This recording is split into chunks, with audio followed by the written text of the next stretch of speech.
हम जो ठान लेते हैं वो कर दिखाते हैं। हम जो सवाल करते हैं वो दूसरे पूछते नहीं। हम जहां तक जाते हैं दूसरे नेटवर्क पहुंचते नहीं। हमने जिन चुनौतियों का सामना किया किसी अन्य नेटवर्क ने नहीं। आर भारत की स्ट्रीमिंग अब वी ऐप पर।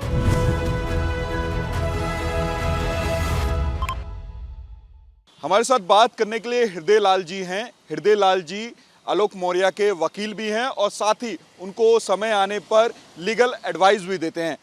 हृदय लाल जी, पूरा मामला, अगर पूरे मामले की बात करें, आलोक मौर्य जिस तरीके से मीडिया में आए, उन्होंने बात रखी, उन्होंने कहा कि उन्होंने अपनी पत्नी को पढ़ाया, उनके परिवार ने पढ़ाया और उसके बाद वो उन्हें छोड़ के चली जाती है और कुछ दिनों के बाद फिर एक एफआईआर प्रयागराज में उनके द्वारा लिखा दिया जाता है और दहेज की मांग को लेकर के ये एफआईआर लिखाई जाती है।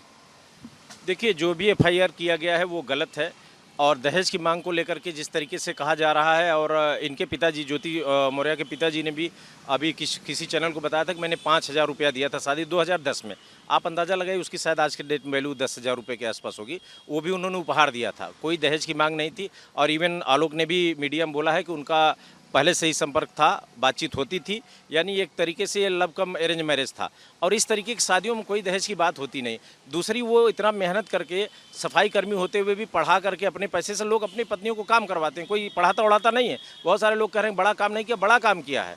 और वो जब पढ़ा दिया, आज सक्सेस हो गई, तो उनको कहीं ना कहीं अब ऐसा लगा शायद वो डाइवोर्स चाह रही थी। और ये डाइवोर्स हमें लग रहा है कि ये मनीष ने जिस तरीके से दबाव में लिया है इनको या इनको बरगलाया है, उसी का परिणाम है कि ये डाइवोर्स के लिए तैयार हो गई और फेक एफआईआर कर दिया। तमाम जो साजिशें रची गई हैं, इसमें मेरा मानना है कि सबसे ज़्यादा रोल मनीष दुबे का है। और अभी जो सस्पेंशन हुआ है गवर्नमेंट द्वारा, इससे ये साबित हो रहा है कि जो पहली जांच का जो फर्स्ट रिपोर्ट आती है उसमें तो क्लियर हो गया कि ये जो भी आरोप लगाया आलोक ने सही है। यानी कि सारा का सारा इस पूरे प्रकरण का दोष मनीष दुबे का है। और मैं आपके चैनल से के माध्यम से सरकार से निवेदन करना चाहता हूँ, इस व्यक्ति का इन्वेस्टिगेशन जल्दी कंप्लीट करके तुरंत टर्मिनेट कर दिया जाए। और तमाम लड़कियाँ, अभी 5-7 और लड़कियों का प्रकरण आया है, आप लोगों को पता चला होगा कि मामला पहले से शादी का वादा, फिर तमाम वादे करके। मैं उन लड़कियों से निवेदन करता हूं, अगर संभव हो सके तो आए और पुलिस को अपना स्टेटमेंट दे ताकि ये व्यक्ति बचने न पाए। बिल्कुल, जिस तरीके से ये मामला पूरा हाईलाइट हुआ, तो कहीं ना कहीं ज्योति मौर्य भी कुछ बोलने से बच रही है।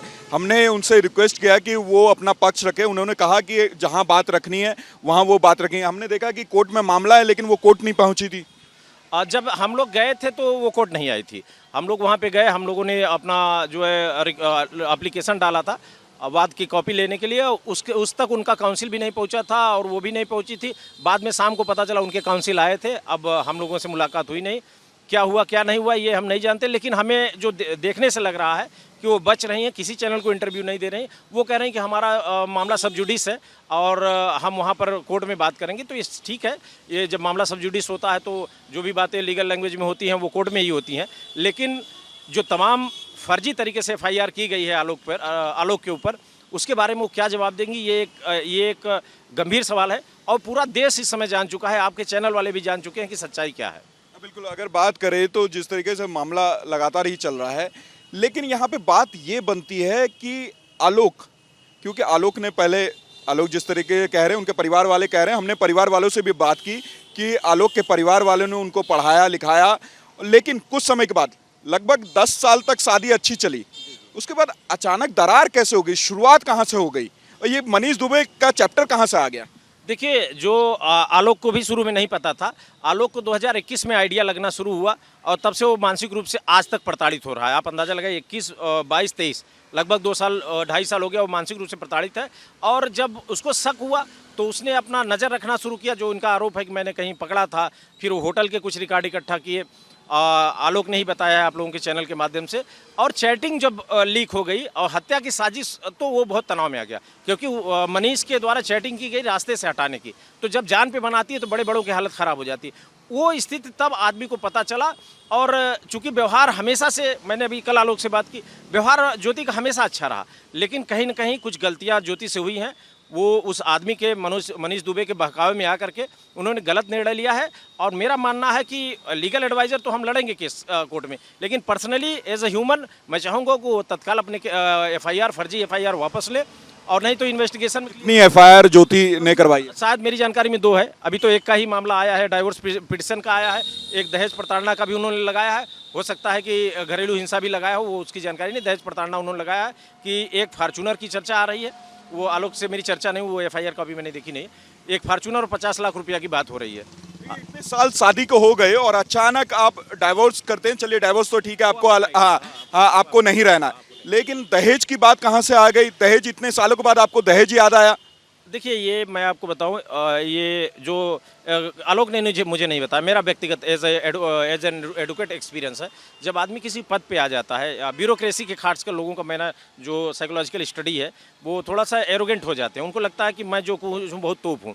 अब ये लगा कि मनीष दुबे और ज्योति जैसे लोग दबाव ले करके इसको प्रताड़ित भी कर देंगे। और हो सकता है, मुझे लग रहा है कि अगर आलोक मीडिया में ना आया होता, बहुत तमाम लोग कह रहे थे कि आलोक मीडिया में क्यों आ गया, परिवार के बाद मीडिया में नहीं रखनी है। मेरा व्यक्तिगत मानना है कि अगर आलोक मीडिया में नहीं आया होता तो उसकी हत्या हो गई होती।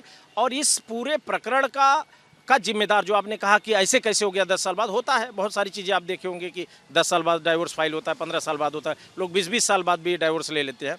तो इस पूरे प्रकरण में उन्होंने बच्चियों के बारे में नहीं सोचा? बच्चियां जब सुनेंगी कि ऐसे ऐसे मेरे पिता के ऊपर या फिर मेरी माता जो पिता से अलग हो रही हैं कि ऐसे केस फाइल हुआ है और दहेज की मांग की गई है, तो उनके मानसिक असर नहीं पड़ेगा उन पे? देखिए, सबसे बड़ा मेरी व्यक्तिगत चिंता एज ह्यूमन, और आलोक की भी सबसे बड़ी चिंता यही है कि देखिए, बच्चों का दिल बड़ा साफ होता है, बहुत साफ हार्टेड होते हैं, और जो चीज़ें शुरू में फीड कर जाती है वो बहुत दिन तक दिमाग में रहती हैं। 8 साल की हैं, 9वां साल शायद उनका चल रहा है, दोनों जुड़वा हैं। आज टीवी पे हर चैनल पे चल रहा है आलोक मौर्य, ज्योति मौर्य। अगर वो या तो वो टीवी बंद हो गई होगी, तब वो मानसिक रूप से परेशान होगी कि मम्मी टीवी नहीं देखने दे रही। और अगर वो देख लेंगी, पता चला कि मेरे मम्मी पापा के बारे में इतना गंदा चल रहा है, हर जगह लोग जान रहे हैं, वो विद्यालय में जाएंगी, उनसे पूछा जाएगा तुम्हारे पापा तुम्हारे मम्मी का डिस्प्यूट है, तो हमें लग रहा है उनके मनोविज्ञान मनःस्थिति पे बहुत गंभीर प्रभाव पड़ेगा। इसके लिए तत्काल ज्योति जी को आगे आकर के आलोक से मिलवाना चाहिए। उनका डिस्प्यूट चलता रहे, लेकिन बेटियों को साथ बैठ करके कुछ दिन साथ रहना चाहिए। हमें लग रहा है कि बहुत बुरा हुआ उन बच्चियों की ज़िंदगी में इस प्रकरण से। हमने बात की आलोक ने, क्योंकि कम बात हुई, आलोक बहुत कम मोबाइल पे आते हैं, बात करते हैं किसी से। उन्होंने बोला कि मुझे कुछ नहीं चाहिए, वो चाहते हैं कि ज्योति वापस आ जाए, वो जैसे पहले थी वैसे ही मैं स्वीकार करने के लिए तैयार हूँ। लेकिन ये जो मनीष दुबे का चैप्टर है, कहीं ना कहीं वो उनको परेशान कर रहा था। जी, मैंने कल तमाम चैनलों को यही बात बताई थी, और कल आलोक भी हमसे परसों भी बोले थे। आलोक की ये इच्छा है कि वो फैमिली फिर से बन जाए, वो वापस आ जाए। उनकी पहली प्राथमिकता उनके बच्चे हैं, दूसरी प्राथमिकता उनकी पत्नी है, प्राथमिकता पे दोनों हैं। और गलतियां होती हैं। आप ये बताइए, जिस तरीके से माहौल पूरे देश में उछला है, उसके बाद ये बहुत बड़ा दिल की बात है कि आलोक ने अपना दिल खोल दिया कि मैं स्वीकार करने के लिए अब भी तैयार हूँ। और इससे बड़ा क्या हो सकता है? मीडिया के माध्यम से हम लोग लगातार बता रहे हैं कि आलोक तैयार हैं, वो पक्ष तैयार हो, जबकि आलोक की गलती है, आप देखेंगे, क्योंकि एक तरफा सब कुछ चल रहा है आलोक के फेवर में। गलती तो आलोक की 1% नहीं है, जो आज इस स्थिति के बाद भी स्वीकार कर रहा हो। आज के दौर में ऐसा पति मिलना मुश्किल है, फिर भी अब वो जाने। अब मैं ज़्यादा इस विषय पर मुझे नहीं लग रहा है कुछ बोलने लायक। छोटा सा सवाल है, ज्योति मौर्य के पिता ने एक कार्ड दिखाया था, उस कार्ड में बार बार वो दिखा रहे थे कि आलोक ने, उनके परिवार ने धोखा करके शादी करवाया उनसे। और आप पहले ये बोल रहे हैं कि आलोक और ज्योति की पहले मुलाकात हो चुकी है, ज्योति को मालूम था कि आलोक मौर्य किस विभाग में किस पद पे हैं, तो इसमें कौन सच बोल रहा है? देखिए, बहुत क्लियर है, प्रमाण तो कहिएगा हम कल आपको व्हाट्सएप कर देंगे। एक पत्र लिखा गया है ज्योति जी के हैंड राइटिंग में, और छुट्टी के लिए वो छुट्टी अप्लाई किया था। उस हैंड राइटिंग में साफ लिखा है, 2009 का लेटर है, कि ये जो है वो उसने कहा था आप लिख दीजिए मैं साइन कर दूंगा। आलोक का पत्र था, लेकिन राइटिंग ज्योति की है। 2009 में ज्योति ने छुट्टी के लिए राइटिंग में लिखा था, और नीचे लिखा था सफाई कर्मचारी। 2009 का लेटर प्रमाण है, वो आलोक भी बोल चुका होगा। कहाँ से छुट्टी के लिए? उस कंसर्न विभाग में किसी का जो भी छुट्टी का लेटर था, वो मैं आपको कल व्हाट्सएप भेज दूंगा। किसी छुट्टी के लिए ज्योति की तो नौकरी 2015 में, उनकी नौकरी 2015 में 72,825 की जो टेट वाली वैकेंसी फिल हुई है, उसमें हुई है। और इन्होंने उस कार्ड, जो आप कार्ड की चर्चा कर रहे थे, देखिए उस कार्ड में अध्यापिका लिखा है। ज्योति का ग्रेजुएशन 2010 में हुआ है। आप ये बताइए, जो 2010 में ग्रेजुएट हुआ, अध्यापिका कैसे हो सकता है?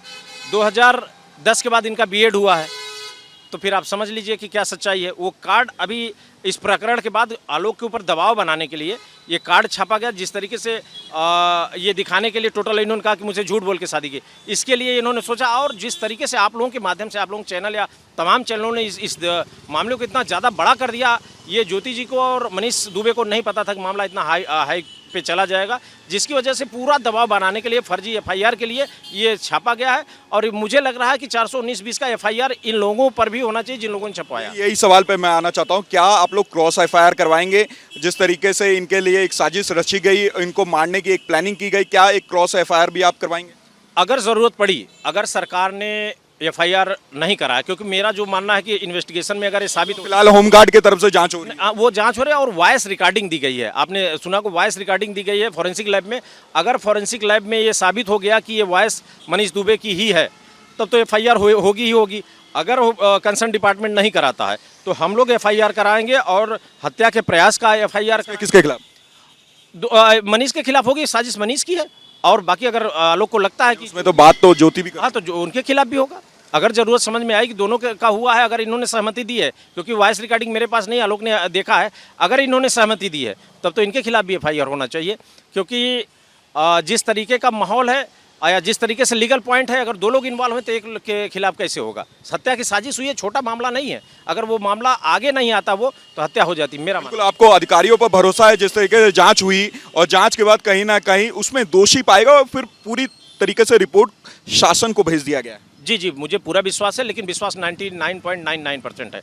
100% इसलिए नहीं कहा जा सकता कि मैनिपुलेशन की कोशिश होती है, क्योंकि अभी एक आपने ऑडियो सुना होगा जो मनीष की पत्नी और तत्कालीन डीजी का ऑडियो हुआ था। उसमें डीजी ने कहा था कि विभाग के लोग बचाते हैं अपने ऑफिसर्स को। अगर ये सच था तब तो बचाया जा सकता है, एक शक का माहौल तो बनता है। और लेकिन चूंकि मामला इतना ज़्यादा देश में फैल चुका है, मुझे नहीं लग रहा है कि इसमें कुछ मैनिपुलेशन होगा। ओरिजिनल जांच होगी, शासन पे पूरा विश्वास है। बिल्कुल, यहाँ पे आप सुन रहे थे आलोक मौर्य के जो वकील हैं, उनके साथ ही सलाहकार भी हैं। जिस तरीके से पूरा मामला सामने आया तो कहीं ना कहीं आलोक मौर्य एक तरफ परेशान है और दूसरी तरफ उनके परिवार को ये भी लग रहा है कि उनके परिवार ने जब एक बहू को पढ़ाया और बहू ने ही उनका साथ छोड़ करके वो दूसरे के साथ कहीं ना कहीं उनके बेटे के खिलाफ ही साजिश रचने को लेकर के लगातार ही हाईलाइट होती हुई दिख रही है। रिपब्लिक भारत के लिए लोमस झा।